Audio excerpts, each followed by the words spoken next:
lagi bersama saya Diar Chris Rohi di Blue Campus Channel.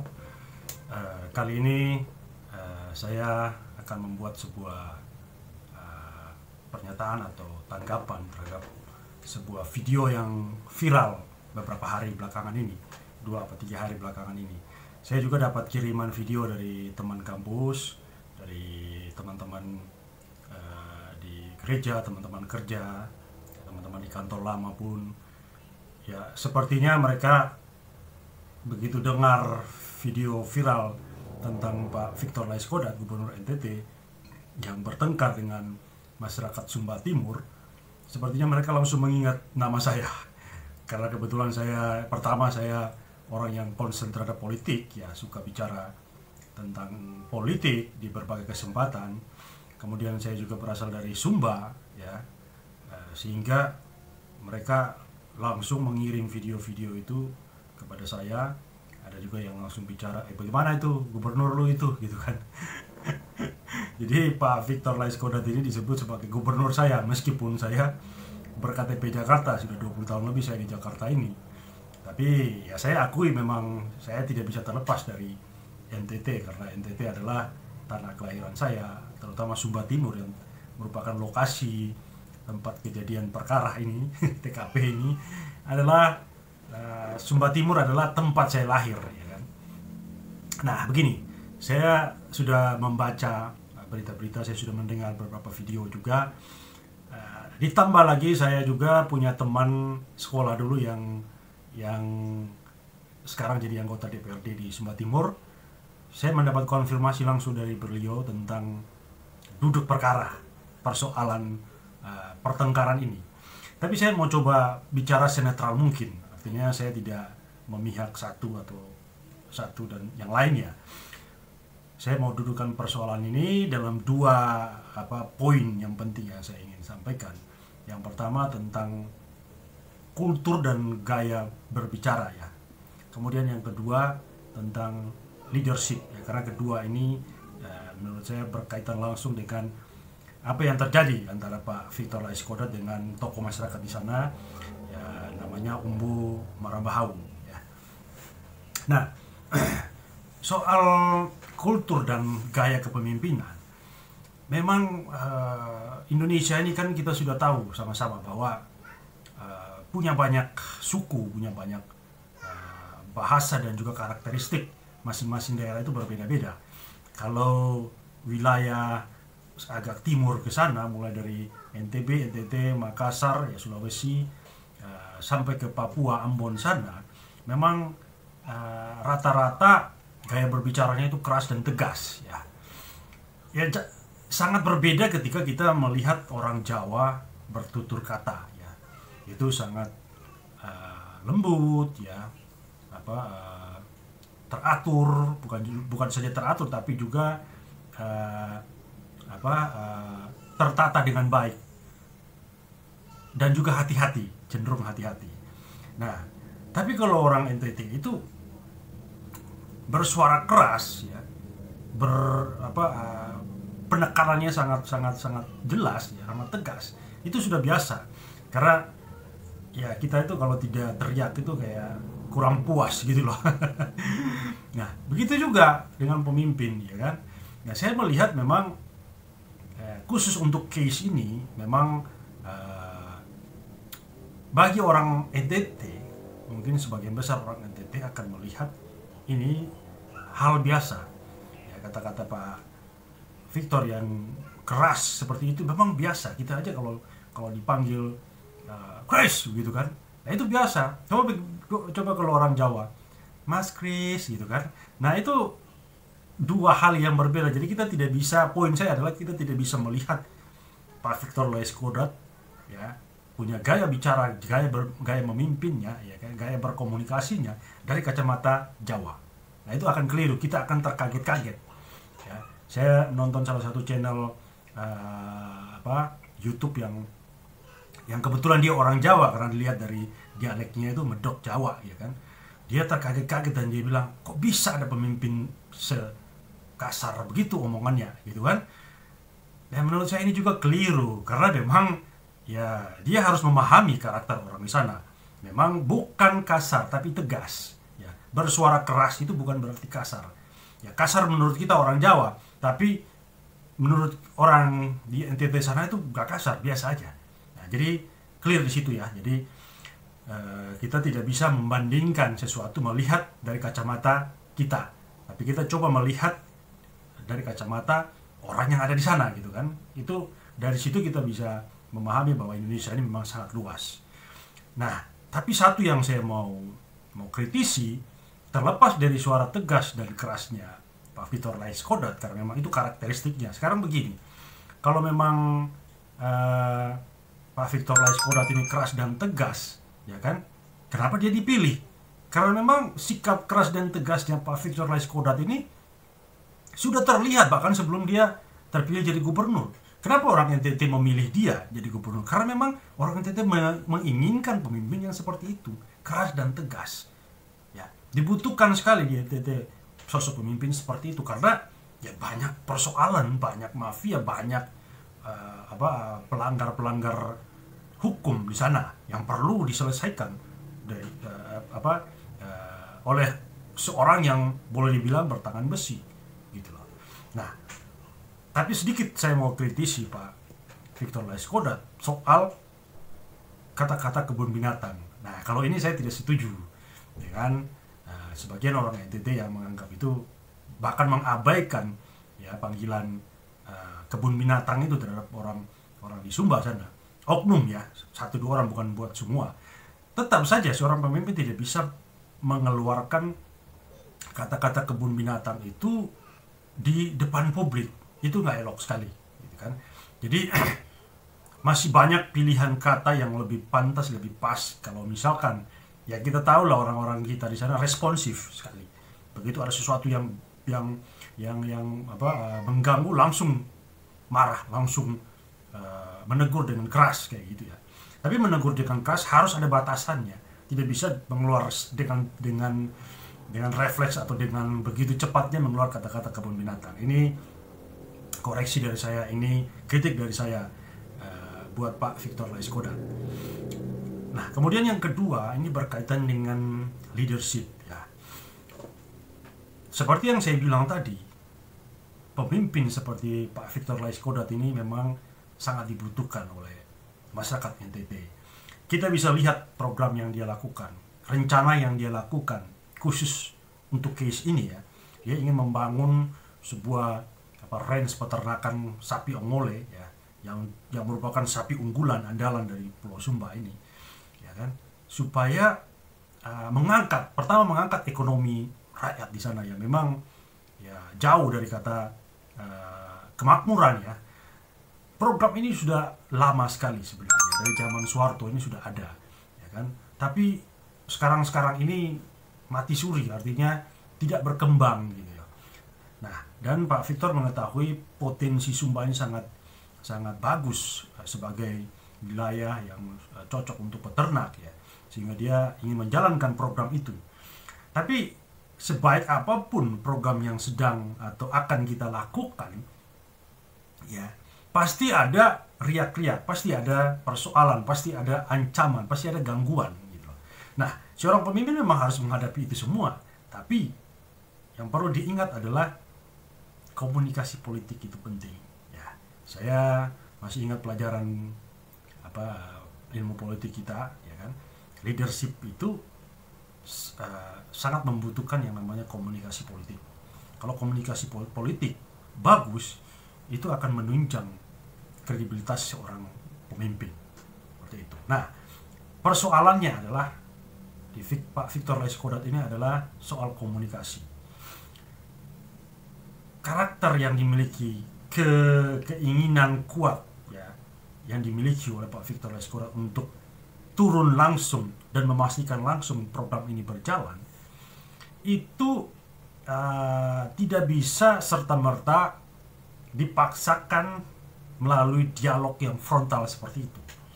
Bukan berarti kalau harus turun langsung ke lapangan dan memastikan itu harus gontok-gontokan atau harus dialog frontal dengan masyarakat seperti itu. Tidak seperti itu. Nah, saya mengingat teori George R. Terry, ada seorang filsuf dari Prancis, mengatakan dia mendefinisikan manajemen itu sebagai manajemen is the getting truth the other people. Jadi seorang pemimpin itu harus memahami yang namanya manajemen. Getting truth the other people itu maksudnya adalah mendapatkan sesuatu melalui orang lain.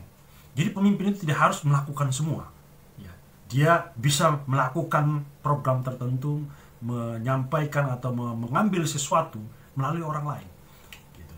Nah, dan figur yang menjadi acuan saya ketika saya belajar ilmu politik ya, itu adalah John F. Kennedy. John F. Kennedy ini adalah seorang pemimpin mantan Presiden Amerika Serikat yang sangat dicintai rakyatnya.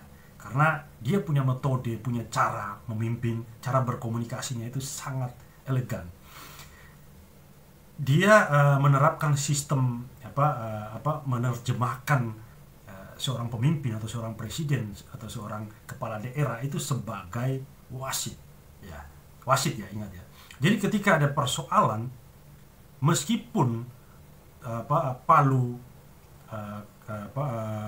keputusan ada di tangan dia, tapi dia membiarkan masyarakat atau orang-orang di sekelilingnya ini berdialog dan mengambil sebuah keputusan. Ya, sehingga dia memberikan kesempatan orang berbicara. Misalkan ada persoalan, contoh misalkan ada persoalan di Sumba ini soal sapi dan juga tanah. Misalkan. Ini yang berkonflik, orang yang punya tanah, ini yang punya program, ya kan? Posisi gubernur berada di posisi mana? Yang mau menjalankan program. Nah, gubernur bisa menjadi wasit saja. Ya, sekarang ini program mau jalan. Apa persoalannya? Persoalannya pemilik lahan atau ketua adat sana maunya begini-begini. Nah, kira-kira gimana menurut kamu? Tanya kembali kepada orang itu, maunya kamu apa? Kira-kira menurut kamu gimana? Kira-kira kalau kita bikin ranch sapi di sini bagus tidak? Menguntungkan tidak? Ya kan? Tanya balik kepada dia. Kalau dia bilang menguntungkan dan segala macam, kalau dia bilang tidak baik juga, tanya kenapa tidak baik ya. Kalau misalkan ada persoalan, apa persoalannya? Kira-kira menurut kamu bagaimana cara menyelesaikannya? Jadi mengembalikan sesuatu itu kepada seseorang yang berkonflik. Akhirnya dia akan menjawab sendiri nantinya. Nah, sehingga kita sebagai pemimpin dengan mudah, dengan gampang yaitu mengambil kesimpulan. Ya toh? Jadi saya sedikit mengkritik atau memberikan sebuah masukan ya kepada Pak Gubernur agar sebisa mungkin menghindari perdebatan langsung dengan masyarakat, karena ya satu, kita tidak tahu karakteristik atau kultur masyarakat bawah ini yang memang kadang-kadang ya mungkin perspektif kita, persepsi kita, rakyat bawah ini akan terima-terima saja. Tapi saya sangat paham karakteristik orang Sumba, karena saya juga orang Sumba. Orang Sumba itu jangan terus didesak. Ya, kalau satu kali kita sudah marah, desak, dia akan bantah. Dan ketika kita terus, dia akan lebih keras lagi. Nah, jadi cara menghadapi orang Sumba khususnya, ya kan, begitu kita coba masuk dan dia keras, ya, kita mundur saja, coba tanya. Jadi pola tadi yang saya bilang, menanyakan kembali dia, apa maumu, bagaimana menurutmu, solusi darimu apa, itu akan membuat dia berpikir dan akhirnya ternyata sama dengan apa yang dia inginkan, dengan apa yang kita inginkan, seperti itu. Jadi ya, itu pola-pola teori yang saya pelajari. Tapi memang tentu di lapangan itu banyak hal-hal yang di luar daripada apa yang kita pelajari. Nah, makanya dibutuhkan wise seorang pemimpin ya menghadapi itu semua ya, dengan cara ya saya menyarankan Pak Victor Laiskodat untuk memiliki beberapa orang yang begitu cakap dalam berkomunikasi untuk menyelesaikan hal-hal seperti itu. Jadi teori yang saya katakan tadi, manajemen itu ya perlu diterapkan. Pak Victor boleh memilih misalkan seorang komunikator dari Sumba, karena memang khusus persoalan-persoalan di Sumba ya bisa diselesaikan melalui tangan kanannya Pak Victor untuk menyelesaikan. Karena ketika datang turun langsung dan berdialog frontal seperti itu, ya apalagi kalau rata-rata orang Sumba itu mohon maaf ya, senang minum miras itu, tapi itu kadang-kadang untuk membangkitkan rasa percaya diri. Ya mereka kalau nggak minum itu seperti nggak punya keberanian. Ya, tapi begitu kena sedikit ya nggak sampai mabuk sih, cuma bikin panas aja. Nah itu responnya itu kadang-kadang bikin kita yang normal yang nggak minum itu bikin kesal. Jadi mengetahui hal seperti itu ya kita nggak usah terus hajar, kita mundur aja, mundur. Ya, jadi belajar dari Pak Jokowi. Pak Jokowi itu orang yang tidak senang berdebat frontal, ya kan? Dia lebih memilih main bawah istilahnya, merendah. Ya sudah, bagaimana? Ya kalau rasa-rasa ini tabrak tembok istilahnya, ya udah mundur aja. Besok kita bisa ngomong lagi, ya. Asal jangan sampai di depan umum, di depan media, apalagi ya kita nggak tahu sekarang media sangat cerdas ya, artinya kita nggak tahu kadang-kadang kamera dimanapun ada seperti itu, sehingga kebebasan pers itu membuat kadang-kadang kita tidak sadar akan apa yang kita lakukan, ya kan? Nah, itu akan disorot oleh media, apalagi Pak Victor Laiskodat itu adalah public figure, ya kan? Orang terkemuka di NTT. Jadi saya juga menyarankan orang-orang di samping Pak Victor lebih banyak memberikan masukan ke Pak Victor, ya kan, ya, berkomunikasi, menjaga ini supaya Pak Victor juga bisa dijaga kehormatannya sebagai seorang gubernur, gitu loh. Jadi saran saya Pak Gubernur Victor Laiskodat harus memiliki seorang komunikator, ya kan, untuk hal-hal seperti itu ya serahkan sama mereka saja yang bicara. Ya, misalkan contoh persoalan ini, ya kan. Ya udah, orang Sumba yang merupakan temannya dia, orang dekatnya Pak Victor, ya kan, tolong kamu bereskan ini, tolong kamu bicarakan dengan mereka baik-baik. Kalau bila perlu saya hadir ya saya akan turun, gitu. Artinya sudah dilakukan pendekatan duluan ya oleh komunikator ini. Ya, kalau memang mengharuskan gubernur yang turun tangan, ya gubernur turun seperti itu. Tapi ketika gubernur turun, persoalannya sudah nyaris selesai, gitu loh. Sehingga atau misalkan bad cup dan good cup itu, katakanlah ya komunikatornya berbicara dan akhirnya dinilai sebagai bad cup, kenapa gubernur datang turun sebagai good cup, gitu loh. Jadi ini hanya teknik leadership, teknik memimpin dan teknik berkomunikasi saja. Jadi saya tidak masuk kepada persoalan yang berkaitan dengan hal-hal yang ya menilai kredibilitas gubernur tidak layak jadi gubernur. Saya pikir itu sudah terlambat kita ngomong seperti itu.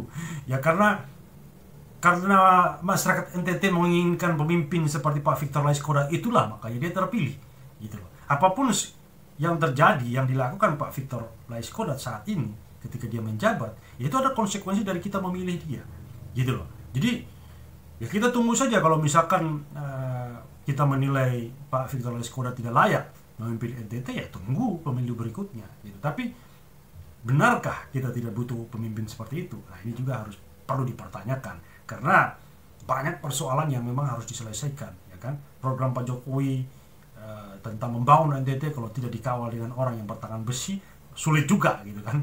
Jadi kita butuh orang yang tegas, keras, ya, tapi juga punya visi yang jelas untuk membangun NTT. Jadi saya mencoba berdiri di tengah-tengah. Persoalan seperti ini sebenarnya bisa diselesaikan asal Pak Victor mau lebih terbuka, ya kan, atau lebih punya strategi menghadapinya. Punya banyak strategi. Tidak harus kita Pak Gubernur ketemu langsung, bisa melalui orang lain, bisa melalui orang-orang dekat, orang-orang Sumba yang merupakan orang ring satunya Pak Victor Laiskodat. Jadi dua persoalan itu yang saya angkat. Ya, semoga persoalan ini cepat selesai. Dan hal terpenting yang menjadi program Pak Victor Laiskodat yaitu membangun range sapi, karena saya pikir ini sangat penting karena ya Sumba ini harus kembali kepada kejayaannya dulu sebagai penghasil sapi, ya, penyuplai sapi. Ya, karena ini juga kalau bisa menyuplai seluruh Indonesia, yang senang juga kita, ya, yang dapat keuntungan juga orang NTT. orang Sumba terutama, ya kan. Janganlah kita impor lagi dari luar gitu karena kekurangan stok gitu loh. Sumbanya harus menjadi lumbung sapi buat negeri kita sendiri. Itu saja dari saya. Semoga video ini bermanfaat untuk kita semua. Terima kasih.